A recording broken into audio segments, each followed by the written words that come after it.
Hello friends, welcome back to my channel. তো তোমাদের সামনে আবারও একটা নতুন ভিডিও নিয়ে আমি চলে এসেছি।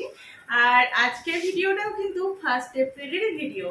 আর 1 এপ্রিল দেখো, এখানে এক ব্যাগ আমার মাম্মামের শপিং নিয়ে বসে গেছি। আর আজকে কিন্তু মাম্মামের জন্য সমস্ত জিনিস কেনা হয়েছে।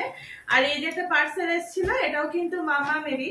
তো ওর পার্সেল খুলে নিয়েছে। ও বলেছি না তোমাদের, পার্সেল দেখলে ও ভীষণ খুশি হয়। তো ওর পার্সেল খুলে নিয়েছে। আর এই পার্সেলের মধ্যে কি আছে সেটা আমি তোমাদেরকে দেখাবো। তো চলো প্রথমে এইটা দেখিয়ে নিই, কারণ ও এটাকে নিয়ে এত বেশি এক্সাইটেড যে আমি যদি তোমাদেরকে এখন না দেখিয়ে নিই হয়তো আমি আর দেখাতে পাবো না। প্রথমে এটা আমি দেখাই ভালো করে যে আমি এটার মধ্যে কি আছে। এটা হচ্ছে এপ্রিল মাসের প্রথম দিন, আজকেই কিন্তু লাকিলি চলে এসছে। আমি ভেবেছিলাম যেন 1 এপ্রিল যদি চলে আসে, 1 এপ্রিল থেকে আমি এই জিনিসটা করব। তো চলে এসছে। কি জিনিসটা চলো তোমাদেরকে দেখাই। তো এটা হচ্ছে একটা মিনি ব্যাংক। এটা আমি ফ্লিপকার্ট থেকে অর্ডার দিয়েছিলাম। আর ইয়েলো কালারের কোনো ব্যাংকের মধ্যে যদি আমরা মানি সেভ করি, সেটা কিন্তু আমাদের ফ্যামিলির পক্ষেও খুব ভালো। আর সেটা কিন্তু খুব গুড সাইড। তো এগুলো একটা বাস্তু টিপসের মধ্যেই আমি মানে দেখেছিলাম, ইউটিউব থেকে এই ভিডিওটা দেখেছিলাম যে ইয়েলো কালারের মধ্যে কিছু মানে বক্সের মধ্যে কিছু রাখা কিন্তু খুব ভালো। তো আমি এটা আমার মামামের জন্যই নিয়েছি। তুই ধর নে। আমার মামামের হাতে তো মানে ওর হাতে সবাই কিছু না কিছু করে টাকা দেয়। তো সেই আশীর্বাদী টাকাগুলো আমি ভেবেছি সমস্ত কিছু এখানে জমিয়ে রাখবো। আর ওকে কিছু পরে মানে ওই টাকা দিয়ে আমি ওকে কিছু বানিয়ে দেবো। তো দেখো টাকাও বের করে নিয়েছে। আর আমি তোমাদেরকে জিনিসটা দেখাই কত সুন্দর এসছে। এই হচ্ছে জিনিসটা, দেখো ডিজাইনটাও খুব সুন্দর আর ভীষণই হার্ডি। আর এখানে দেখো একদম এখানে ভারের মতো আছে, মানে এখান দিয়েও তুমি টাকা ভরতে পারবে। আর এইটাতে ফুলেও বক্সের মতো টাকা ভরা যাবে। এটা হচ্ছে একটা মিনি ব্যাংক। আর কাঠের আর ভীষণই শক্তভক্ত। তো আমি এখন থেকে ওকেও শেখাবো মানে এর মধ্যে দিয়ে টাকাটা ভরার জন্য। তাহলে ও শিখে যাবে। আর ও যখনই হাতে টাকা পাবে তখন কিন্তু ও এর মধ্যেই ভরার চেষ্টা করবে। তো ও একটা ভালো কিছু শিখবে, তার সাথে সাথে ও সমস্ত আশীর্বাদের টাকা আমি এর মধ্যে রেখে দেবো। তো টাকাটা ভরে দাও, টাকাটা ভরে দাও, এটা ভরে দাও, তো এটা আমার বাইরে ছিল। আর এই টাকাটাই ওকে প্রথম আজকে ভরিয়ে দেব। তারপর ওর সমস্ত হাতে পাওয়া টাকাগুলো আমি এর মধ্যে রেখে দেবো। আর যখন এটা ফুল হয়ে যাবে তখন দেখবো যে কত টাকা হলো। আজকে এপ্রিল মাসে আমার বাবাও এসেছিল, আজকে বর্তমানে একটু দরকার ছিল। আর আজকে 1 এপ্রিলে একটা ভিডিও গেছে, সেখানে কিন্তু আমরা আজকে ঠাকুরতলায় পুজো দিতে গেছিলাম। তো সারাদিন ভীষণ ব্যস্ত ছিলাম। তো বাবা দেখো, আমাদের গ্রামে একটা বড় মেলা হয়, পীর মেলা বলে ওটাকে।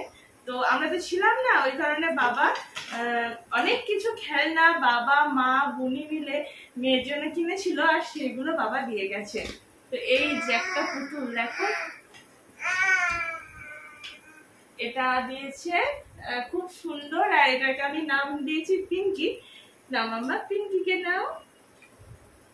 ও কিন্তু পুতুলটাকে পেয়ে ভীষণই খুশি। মানে ও প্রথম যখন দেখলো পুতুলটাকে ভীষণ খুশি হয়েছিল। মানে তখন ঘুমাচ্ছিল, ঘুম থেকে ওঠার পর ওর বাবা এইভাবে পুতুলটাকে মুখের সামনে ধরেছিল। আর ও ভীষণ খুশি হয়েছিল পুতুলটাকে দেখে। তো এই হচ্ছে একটা পুতুল। আর এই যে দেখো, এইটাকে বলি, এটাকে কিন্তু ওর দিদিন চয়েস করে কিনেছে, মানে আমার মা চয়েস করে কিনেছে এই পুতুলটাকে। আর এই যে এই ছোট্ট পাড়া একটা ভাই, ওটা এটাকে ভাই বলে, এই ছোট্ট পুতুলটাকে কিনেছে ওর মিমি পছন্দ করে, এটার জন্য কিনেছে, মানে ও পছন্দ করেছে আর কি এটা।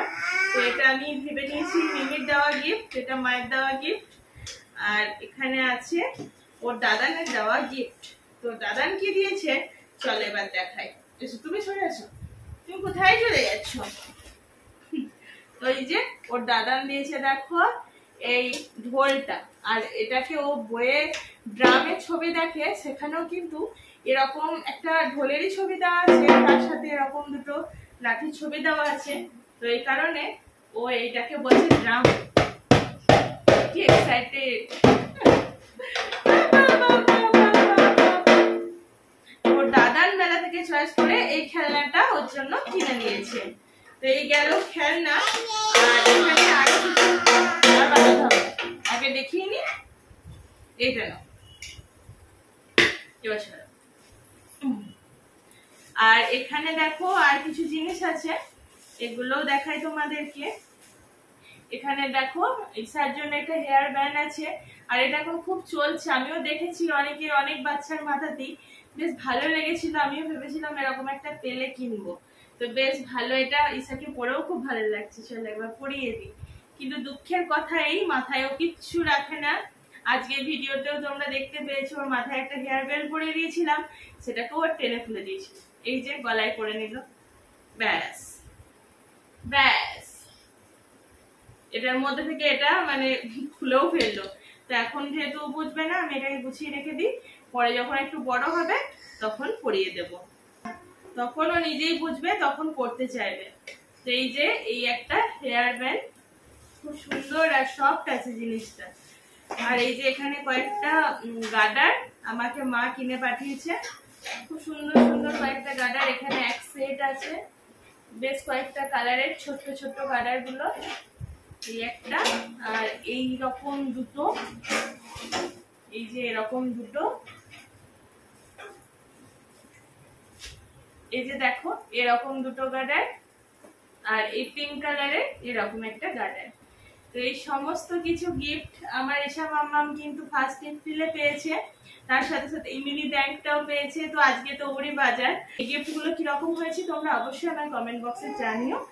আর আজকে আমি একটা আইসক্রিম বানানোর মানে যে কাপগুলো হয় সেগুলো আগের দিন শপিং মল থেকে কিনে এনেছিলাম।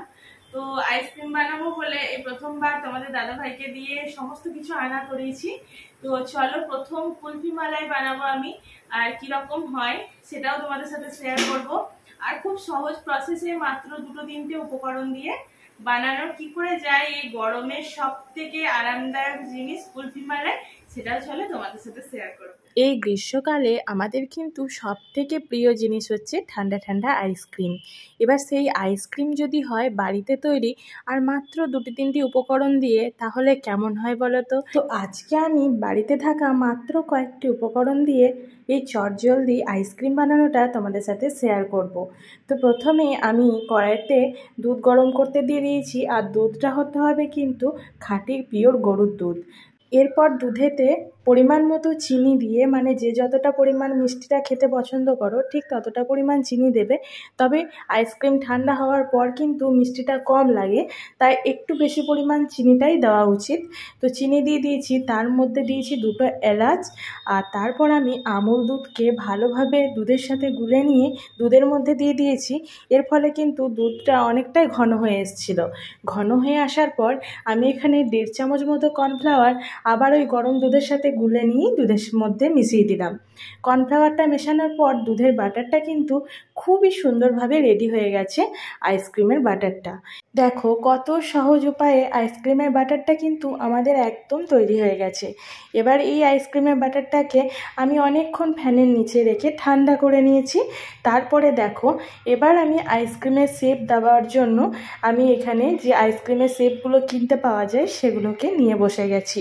আর এর মধ্যে আমি দিচ্ছি কাজু আর কাঠবাদামের পেস্ট গোড়ানোই ছিল আমার, তো ওইটা আমি প্রথমেই একটু দিয়ে দিচ্ছি। তাহলে কি হয়, ওই আইসক্রিমের মুখের কাছটাতেই যেরকম বাজারে কিনতে পাওয়া যায় যে বাদাম ছড়ানো থাকে, ঠিক সেরকমই হবে। তো আমি বেশ কিছুটা পরিমাণ ওই কাজু আর কাঠবাদাম গুঁড়িটা দিয়ে দিলাম, তার ওপর আমি আইসক্রিমের বাটারটা দিয়ে দিচ্ছি। তোমরা যদি চাও এখানে অন্য ড্রাই ফ্রুটসও তোমরা দিতে পারো, কিংবা তোমরা যদি নারকেল কোড়ানো দিতে চাও সেটাও দিতে পারো, আবার কিছু নাও দিতে পারো। এটা সম্পূর্ণ অপশনাল, মানে তোমাদের যেটা ইচ্ছা হবে সেটাই কিন্তু দিয়ে তোমরা তোমাদের পছন্দ মতো ঠান্ডা ঠান্ডা কুলফি মালাই খেতে পারো। তো দেখো আমি আইসক্রিমের মোল্ডটা রেডি করে নিয়েছি, আর যেটুকু বাটার ছিল সেটুকু আমি একটা ছোট স্টিলের গ্লাসে বসিয়ে দেব। তো এটাও বেশ আইসক্রিমের শেপের মতোই হবে। তো ওই কারণে দেখো একটা ছোট্ট মতো স্টিলের গ্লাস নিয়েছি, আর এটাকে এরপর আমি যে বাকি বাটারটা আমার আছে সেটাকে দিয়ে ডিপ ফ্রিজে দিয়ে দেব। তারপরে এই আইসক্রিমগুলো 24 ঘন্টা পর বের করে ঠান্ডা ঠান্ডা সার্ভ করো। আর এই গরমে এত সুন্দর কুলফি মালাই খেয়ে সবাই কিন্তু তোমার নাম করবে। একবার ট্রাই করে দেখো। ভিডিওটা দেওয়ার আগে আমার কিন্তু কুলফি মালাইটা ফ্রিজ থেকে বের করে খাওয়া হয়ে গেছে, তাই আমি 100% গ্যারান্টি দিয়ে বলতে পারি কুলফিটা অসাধারণ হয়েছিল।